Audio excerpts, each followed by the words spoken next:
Coach, any injury updates and starting lineup? No injury updates, same starting lineup. You've talked about the need to kind of stay in the moment, not get caught up in all of those superstar plays that they can make. From your perspective, what's the key to being able to do that? Well, I think it takes a great deal of maturity and poise. Every game you play against them, they're going to go on runs, and oftentimes when you turn on the TV and watch it late at night when you're in Boston, or for those of you that are here every night, those runs, ultimately separate the game and can be 20-0, 20-2, 30-5, whatever the case may be. You've got to be able to answer on the offensive end when they're going on those runs with great poise, and then you've got to really, be able to make it as tough as possible. We have a way that we like to play, and especially against these guys, and you have to be very, very solid, and it's very hard to do. How did Baines pull up from the other night? Good. Will he play more minutes tonight? No, he's on a minutes restriction for the foreseeable future. So 15 max, and especially with a back-to-back.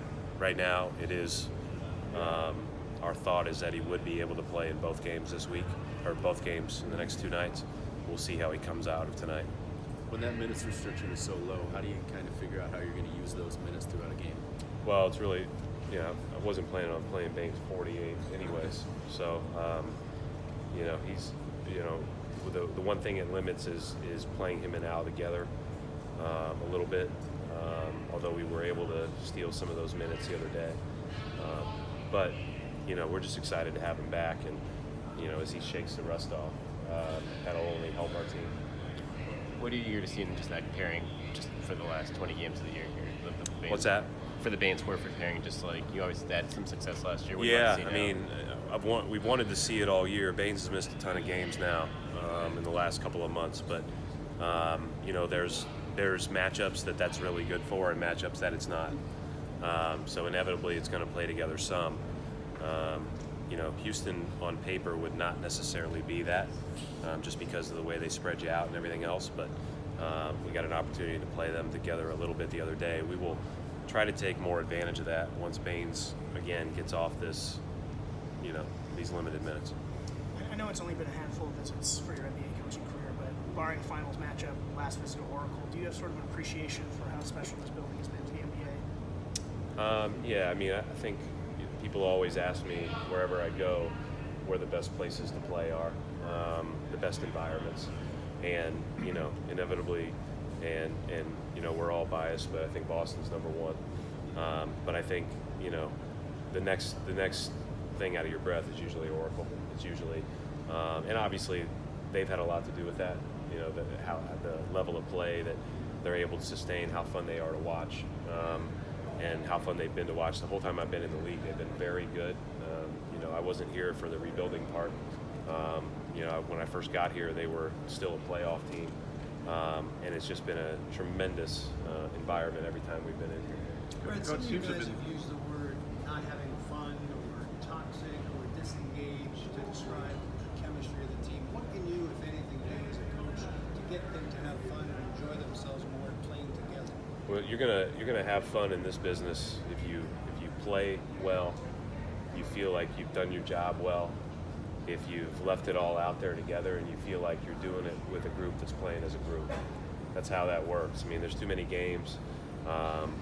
They come back to back, one after another, and you can't get caught up in all the other stuff that doesn't matter. We haven't been very good at some of those things.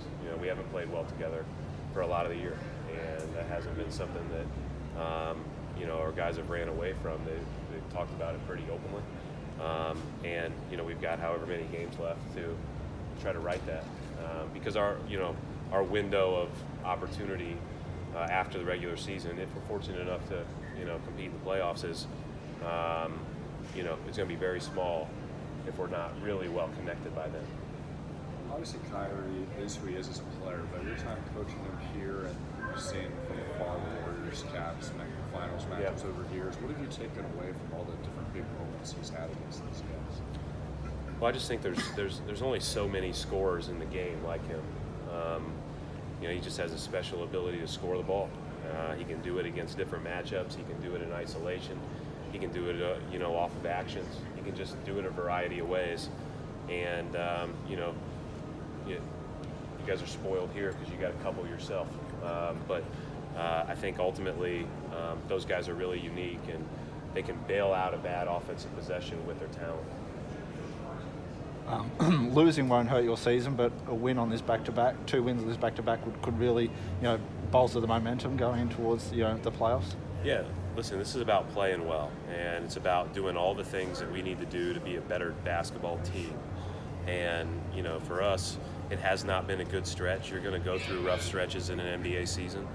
But our response, what I've always said about the last couple of years here is, and the Boston beat writers are sick of me saying this, but we've been really good at staying in the moment in games, and we've been really good at moving on after, and this team is not.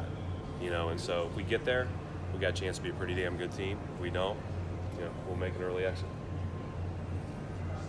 Brad, you talked about the connectivity and playing better and having more fun, all that stuff. Have you seen any of that in the past couple of days of practice that you're around? Our vibe's been great the last couple of days. Probably the best it's been in a while, to be honest. But again, the fun thing is it's all well and good, but it goes back to how you play. These guys are prideful. They're professional basketball players. Playing well is a big part of that equation, and winning is a big part of that equation.